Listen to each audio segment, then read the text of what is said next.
તારીખ 9/2/2024 શુક્રવારના રોજ kids world nursery અને ડીપી માંગુકિયા વિદ્યાલયમાં સાંસ્કૃતિક કાર્યક્રમનું આયોજન કરવામાં આવ્યું છે। આ વર્ષે શાળામાં 17મો વાર્ષિક મહોત્સવ ઉજવાઈ રહ્યો છે, ત્યારે મહોત્સવમાં બાળકોનો ઉત્સાહ વધારવા માટે અને બાળકોને પૂરું માર્ગદર્શન મળી રહે એ માટે સામાજિક કાર્યકર કાનજીભાઈ ભાલાળા, મોટિવેશનલ સ્પીકર મનીષભાઈ વઘાસિયા, ડોક્ટર નિલેશભાઈ પટેલ, સાંસ્કૃતિક ચેરમેન સોનલબેન દેસાઈ, લાયન ગવર્નર મોનાબેન દેસાઈ, જયશ્રીબેન ભાલાળા તથા નિરાલીબેન નાયક હાજર રહેશે। આજના 21મી સદીના વાતાવરણમાં બાળકો પાસેથી ધાર્મિક ભક્તિભાવવાળા ગીત પરફોર્મન્સ કરાવવું તે ખૂબ કઠિન કાર્ય કહેવાય, છતાં પણ શાળાના આ નાનકડા વિદ્યાર્થીઓએ ખૂબ સુંદર રીતે આપણી ભારતીય સંસ્કૃતિને ઉજાગર કરતા અને ભારતીય સંસ્કૃતિની પરંપરાને આગળ વધારતા ખૂબ સુંદર રીતે આ ભક્તિરસનો એક સરસ કાર્યક્રમમાં કંડાર્યો છે। આ કાર્યક્રમમાં શાળાના ટ્રસ્ટી વિનુભાઈ માંગુકિયા, ભાવેશભાઈ કંસારા, ગીતાબેન માંગુકિયા તથા જયસુખભાઈ માંગુકિયા હાજર રહી કાર્યક્રમની શોભા વધારશે। જ્યારે આ કાર્યક્રમમાં ખૂબ સુંદર રીતે આયોજન શાળાના સંચાલિકા દેવિકાબેન કંસારા અને ધ્રુવિતાબેન માંગુકિયા દ્વારા કરવામાં આવ્યું છે। આ કાર્યક્રમમાં ફક્ત સાંસ્કૃતિક કાર્યક્રમ જ નહીં, પરંતુ શાળાની સ્પર્ધામાં વિજેતા થનાર વિદ્યાર્થીઓ અને શાળામાં હર હંમેશ હાજર રહી જેઓ પોતાનું યોગદાન આપે છે એવા વ્યક્તિઓનું સન્માન પણ કરવામાં આવ્યું। આ કાર્યક્રમમાં વિદ્યાર્થીઓ દ્વારા કૃષ્ણ ઝાંખી તો ક્યાંક રામની ઝાંખી બતાવી સમગ્ર કાર્યક્રમને ભક્તિમય બનાવી આવનાર મહેમાનોને પણ ખુશ કરી એમને ભક્તિમાં તરબોળ કરી દેવામાં આવશે। આજના કાર્યક્રમમાં બધી જ કૃતિઓમાં આપણા ધાર્મિક ભજનોને આવરી લેવામાં આવ્યા। આ કાર્યક્રમમાં ટોટલ 23 ગીતો અને 2 નાનકડા નાટકનું આયોજન કરવામાં આવ્યું। આટલા નાના વિદ્યાર્થીઓને તૈયાર કરવામાં ઘણી એવી જહેમત ઉઠાવી અને શાળાના શિક્ષકો અને ઓફિસ સ્ટાફનો પણ ખૂબ મહત્વનો ફાળો રહ્યો। રિપોર્ટર નૈતિક રેશમવાળા, NN ન્યૂઝ, સુરત।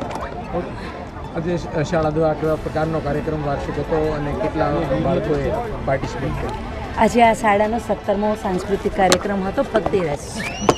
કારણ કે દર વર્ષે શાળાના વિદ્યાર્થીઓ કંઈક અવનવું કરતા હોય છે, પણ જ્યારે આ વર્ષે રામ પુનર્સ્થાપનાની જ્યારે વાત હતી, જ્યારે આખું અયોધ્યા અને આખું ભારત જ્યારે રામ મગ્ન થયું હતું, ત્યારે શાળા દ્વારા વિચાર કરવામાં આવ્યો કે આ વખતે સંસ્કૃતિ પર, આપણી ધરોહર પર એક સાંસ્કૃતિક કાર્યક્રમનું આયોજન કરીએ, એટલે આ ભક્તિરસનું આયોજન કરવામાં આવ્યું। અંદાજે કેટલા બાળકોએ અને કેવી તૈયારી કરી હતી, કેટલા સમયથી? આ 10 દિવસની પ્રેક્ટિસ છે અને અંદાજિત 450 બાળકોએ સ્ટેજ પર પરફોર્મ કર્યું છે અને શિક્ષકોએ પણ પરફોર્મન્સ કર્યું છે। શાળા વતી શું વાલીઓને અને વિદ્યાર્થીઓને મેસેજ આપો?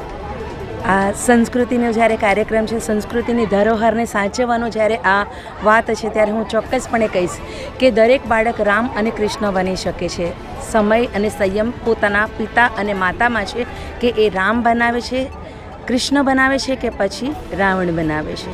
કારણ કે વાલી દ્વારા જો બાળકને પૂરતું પ્રોત્સાહન આપવામાં આવે, એના સન્માનને, એના કોન્ફિડન્સને જો એક પાયો આપવામાં આવે વાલી દ્વારા, શિક્ષક દ્વારા અને આ સોસાયટી દ્વારા, તો હું માનું છું હરેક બાળક એક રામ અને એક લક્ષ્મણ કે કૃષ્ણ ભગવાન બની શકે છે, દેવાધિદેવ મહાદેવ બની શકે છે।